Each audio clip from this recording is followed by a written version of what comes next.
रविवार होने के कारण अनुपमा सुबह की चाय का न्यूज़पेपर के साथ आनंद लेने के लिए बालकनी में पड़ी आराम कुर्सी पर आकर बैठी ही थी कि उसका मोबाइल बज उठा। उसके दीवर अनुज का फोन था। भाभी, भैया बहुत बीमार हैं, प्लीज आकर मिल जाइए। और फोन कट गया। फोन पर दीवर अनुज की आवाज सुनते ही उसके तन बदन में आग लग गई। न्यूज़पेपर और चाय भूलकर वह बड़बड़ाने लगी। आज जिंदगी के 50 साल बीतने को आए, पर यह आदमी चैन से नहीं रहने देगा। कल मरता है तो आज मर जाए। जब आज से 20 साल पहले मेरी जरूरत नहीं थी, तो आज क्यों जरूरत आन पड़ी। उसे अकेले बड़बड़ाते देखकर माँ जयदेवी उसके निकट आईं और बोली, अकेले क्या बड़बड़ाए जा रही है? क्या हो गया? किसका फोन था? माँ, आज से 20 साल पहले मैं जतिन से सारे नाते रिश्ते तोड़कर यहाँ तबादला करवा कर आ गई थी, और मैंने फिर कभी पीछे मुड़कर नहीं देखा। तब से लेकर आज तक न उन्होंने मेरी खबर ली और न मैंने उनकी ली। तो अब क्यों मुझे याद किया जा रहा है? माँ, आज उनके गुरुजी और दोस्त कहाँ गए जो उन्हें मेरी याद आ रही है? अस्पताल में अकेले क्या कर रहे हैं? आश्रम वाले कहाँ चले गए? बोलते बोलते अनुपमा इतनी विचलित हो उठी कि उसका बीपी बढ़ गया। माँ ने दवा देकर उसे बिस्तर पर लिटा दिया। 50 वर्ष पूर्व जब जतिन से उसका विवाह हुआ तो वह बहुत खुश थी। उसकी ससुराल साहित्य की क्षेत्र में अच्छा खासा नाम रखती थी। वह अपने परिवार में सबसे छोटी, लाडली और साहित्य प्रेमी थी। उसे लगा था कि साहित्य प्रेमी और सुशिक्षित परिवार में रहकर वह भी अपने साहित्य ज्ञान में वृद्धि कर सकेगी। परंतु वह विवाह होकर जब आई तो उसे मायके और ससुराल के वातावरण में बहुत अंतर लगा। ससुराल में केवल ससुर जी को साहित्य से लगाव था।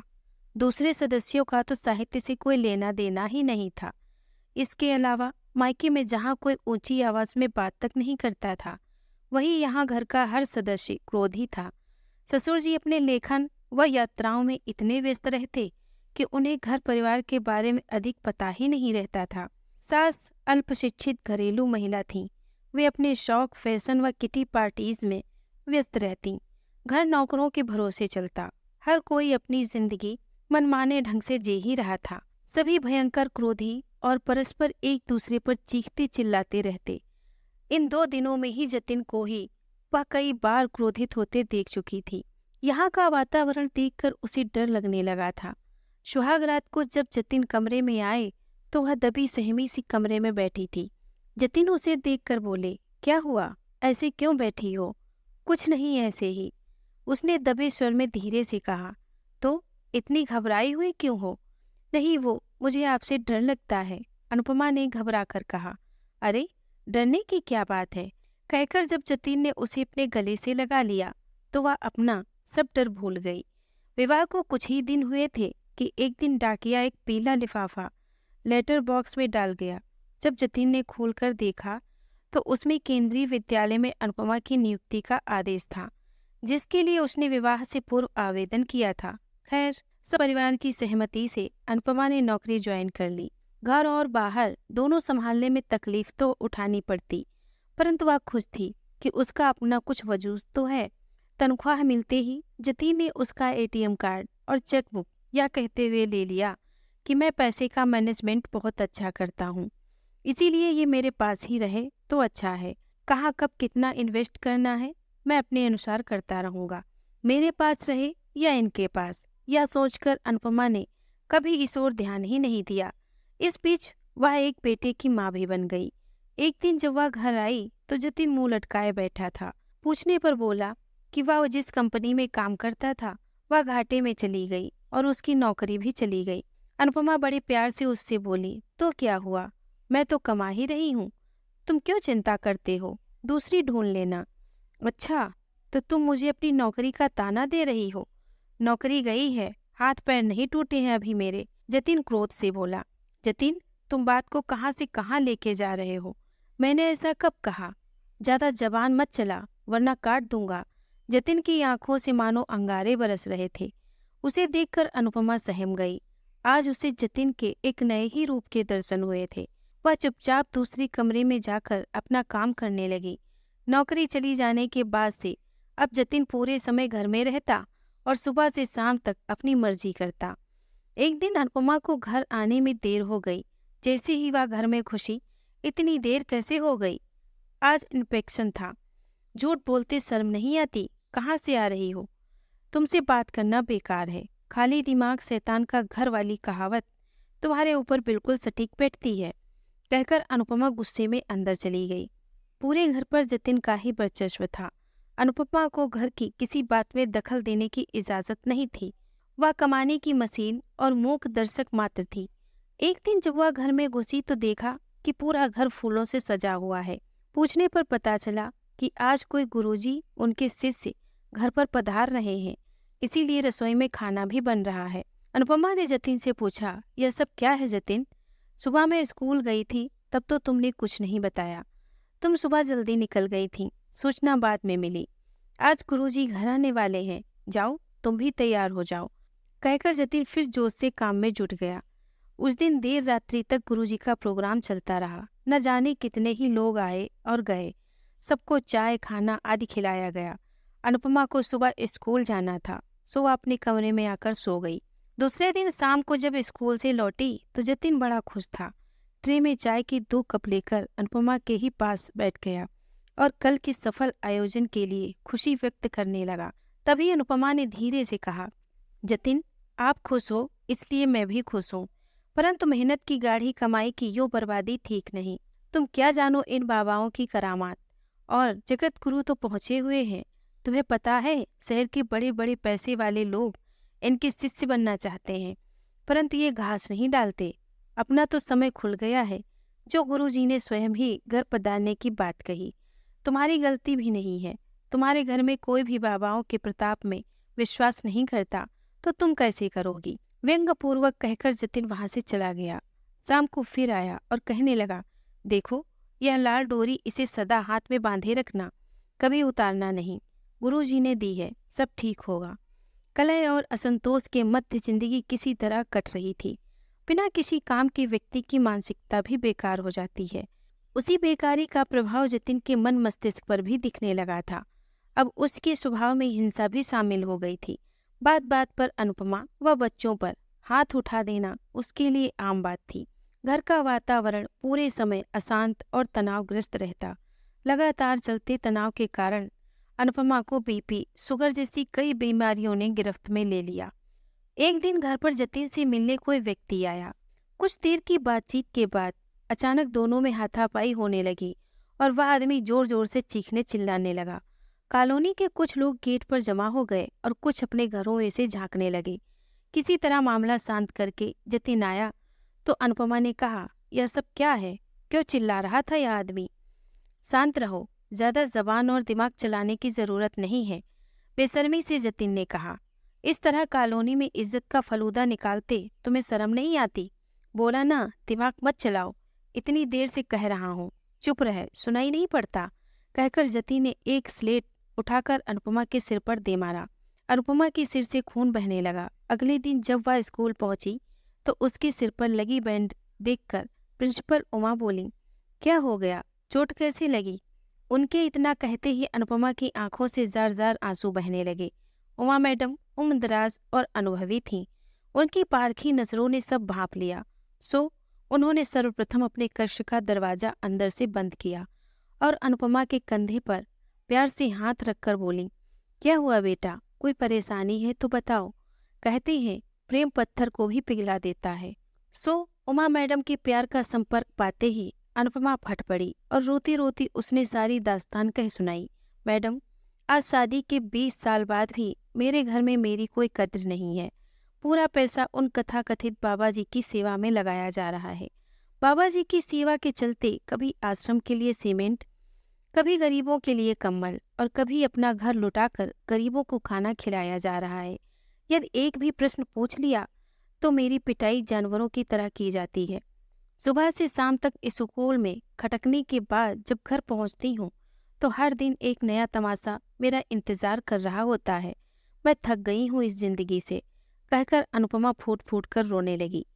उमा मैडम अपनी कुर्सी से उठी और अनुपमा के आगे पानी का गिलास रखते हुए बोली, बेटा, एक बात सदा ध्यान रखना कि अन्याय करने वाले से अन्याय सहने वाला अधिक दोषी होता है।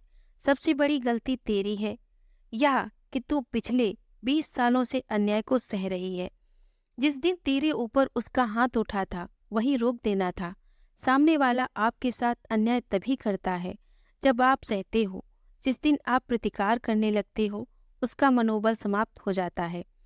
आत्मनिर्भर और पूर्णतया शिक्षित होने के बावजूद तू इतनी कमजोर और मजबूर कैसे हो गई? जिस दिन पहली बार हाथ उठाया था तुमने क्यों नहीं माता पिता और परिवार वालों को बताया ताकि उसे रोका जा सकता? क्यों सह रही हो इतने सालों से अन्याय? छोड़ दो उसे, उसके हाल पर। मैं हर दिन यही सोचती थी कि शायद सब ठीक हो जाएगा। माता पिता की इज्जत और लोक लाज के डर से मैं कभी किसी से कुछ नहीं कह पाई। लगा था कि मैं सब ठीक कर लूंगी, पर मैं गलत थी। स्थितियां बद से बदतर होती चली गईं। अनुपमा ने रोते हुए कहा। अब उमा मैडम बोली, जो आज गलत है वह कल कैसे सही हो जाएगा? जिस इंसान के गुस्से से तुम प्रथम रात्रि को ही डर जाती हो और जिस इंसान को अपनी पत्नी पर हाथ उठाने में लज्जा नहीं आती, जो वाहवाहों की करामात पर भरोसा करके खुद बेरोजगार होकर पत्नी का पैसा पानी की तरह उड़ा रहा है, वह विवेकहीन इंसान है। ऐसी इंसान से तुम सुधार की उम्मीद लगा बैठी हो। क्यों सह रही हो? तोड़ दो सारे बंधन को अब। निर्णय तुम्हें लेना है, कहकर मैडम ने दरवाजा खोल दिया था। बाहर निकलकर उसने भी अब और न सहने का निर्णय लिया और अगले ही दिन अपने तबादले के लिए आवेदन कर दिया। 6 माह बाद अनुपमा का तबादला दूसरे शहर में हो गया। जतिन को अब तबादले के बारे में पता चला तो क्रोध से चीखते हुए बोला, यह क्या मजाक है? मुझसे बिना पूछे ट्रांसफर किसने करवाया? मैंने करवाया। मैं अब तुम्हारे साथ नहीं रह सकती। तुम्हारे उन तथाकथित गुरुजी ने तुम्हारी बसी बसाई गृहस्थी में आग लगा दी। आज और अभी से ही तुम्हारी यह दुनिया तुम्हें मुबारक। अब और अधिक सहने की क्षमता मुझ में नहीं है। हाँ हाँ, जाओ। रोकना भी कौन चाहता है तुम्हें? वैसे भी कल गुरुजी आ रहे हैं। तुम्हारी तरफ देखना भी कौन चाहता है? मैं तो यो भी गुरुजी की सेवा में ही अपना जीवन लगा देना चाहता हूँ, कहकर भड़ाक से दरवाजा बंद करके जतिन बाहर चला गया। बस उसके बाद से दोनों के रास्ते अलग अलग हो गए थे। बेटे प्रवीण ने पुणे में जॉब ज्वाइन कर ली थी, परंतु आज आए इस एक फोन ने उसके ठहरे हुए जीवन में फिर से तूफान ला दिया था। तभी अचानक उसने माँ का स्पर्श कंधे पर महसूस किया। क्या सोच रही है बेटा? माँ, कुछ नहीं समझ आ रहा, क्या करूं? बेटा, पत्नी के नाते नहीं, केवल इंसानियत के नाते ही चली जा, बल्कि प्रवीण को भी बुला ले। कल को कुछ हो गया तो मन में हमेशा के लिए अपराध बोध रह जाएगा। आखिर प्रवीण का पिता तो जतिन ही है ना? अनुपमा की माँ ने उसे समझाते हुए कहा। अगले दिन वह प्रवीण के साथ दिल्ली के सरकारी अस्पताल के बेड नंबर 204 पर पहुंची। बेड पर लेटे जतिन को देखकर वह चौंक गई। बिखरे बाल, जर्जर शरीर और गड्ढे में धसी आंखें। शरीर में कई नलियां लगी हुई थीं। मुंह से खून की उल्टियां हो रही थीं। पूछने पर पता चला कि जतिन को कोई खतरनाक बीमारी है। उसे आया देखकर जतिन के चेहरे पर चमक आ गई। वह अपनी कांपती आवाज में बोला, तुम आ गई? मुझे पता था कि तुम जरूर आओगी। अब मैं ठीक हो जाऊंगा। तभी डॉक्टर ने कमरे में प्रवेश किया। प्रवीण की तरफ मुखातिब होकर वे बोले, इन्हें एड्स हुआ है, अंतिम स्टेज में है। हम अपनी तरफ से पूरी कोशिश कर रहे हैं। आज आपके तथाकथित गुरुजी कहाँ गए? आपकी देखभाल करने क्यों नहीं आए वे, जिनके कारण आपने अपनी बसी बसाई गृहस्थी में आग लगा दी? आज उन्होंने अपनी करामात क्यों नहीं दिखाई? मुझसे क्या चाहते हैं आप? क्यों मुझे फोन किया गया था? अनुपमा आवेश में भरे स्वर में बोली। तभी देवर अनुज आ गया। उसने जो बताया उसे सुनकर अनुपमा दंग रह गई। आपके जाने के बाद भैया एकदम निरंकुश हो गए। गुरुजी के आश्रम में कई कई दिन पड़े रहते। घर पर ताला रहता और भैया गुरुजी के आश्रम में। गुरुजी के साथ ही दौरे पर जाते। गुरुजी के आश्रम में सेविकाएं भी आती थीं। गुरुजी सेविकाओं से हर प्रकार की सेवा करवाते थे। कई बार गुरुजी के कहने पर भैया ने भी अपनी सेवा करवाई। बस उसी समय कोई इन्हें तोहफे में एड्स दे गई। गुरुजी उनके आश्रम के लोगों को जैसे ही भैया की बीमारी के बारे में पता चला, उन्होंने इन्हें आश्रम से बाहर कर दिया और आज 3 साल से कोई खैर खबर भी नहीं ली। अनुपमा मुंह खोले सब सुन रही थी। उसने जतिन की ओर देखा तो उसने अपने दोनों हाथ जोड़ दिए, मानो अब तक की सारी काली करतूतों को एक माफी में धो देना चाहता हो। अनुपमा कुछ देर सोचती रही, फिर जतिन की ओर घूमकर बोली, जतिन, मेरा तुम्हारा संबंध कागजी तौर पर भले ही ना खत्म हुआ हो, पर दिल के रिश्ते से बड़ा कोई रिश्ता नहीं होता। जब मेरे दिल में ही तुम्हारे लिए कोई जगह नहीं है, तो कागज क्या करेगा। जहाँ तक माफ़ी का सवाल है, माफ़ी तो उससे मांगी जाती है जिसने कोई गुनाह किया हो। तुमने आज तक जो कुछ भी मेरे साथ किया, उसे भुलाना तो मुश्किल है, पर हाँ, माफ़ करने की कोशिश करूँगी। पर अब तुम मुझसे कोई उम्मीद मत रखना, मैं तुम्हारे लिए कुछ नहीं कर सकती। हाँ, इंसानियत के नाते तुम्हारी बीमारी के इलाज में जो पैसा लगेगा, मैं देने को तैयार हूँ। बस अब और मुझे कुछ नहीं कहना। मैं तुम्हें सारे बंधनों से मुक्त करके जा रही हूँ। यह कहकर मैंने पर्स में से एक छोटा पैकेट व मौली लाल डोरी निकालकर जतिन के तकिए पर रख दी। लो अपनी अमानत, अपने पास रखो। यह कहकर अनुपमा तेजी से कमरे से बाहर निकल गई। जतिन टकटकी लगाए उसे जाते देखता रहा। दोस्तों, अगर आपको ये कहानी पसंद आई हो तो प्लीज़ इसे लाइक और शेयर करें। अगर आप हमारे चैनल पर नए हैं तो प्लीज़ इसे सब्सक्राइब करें। धन्यवाद।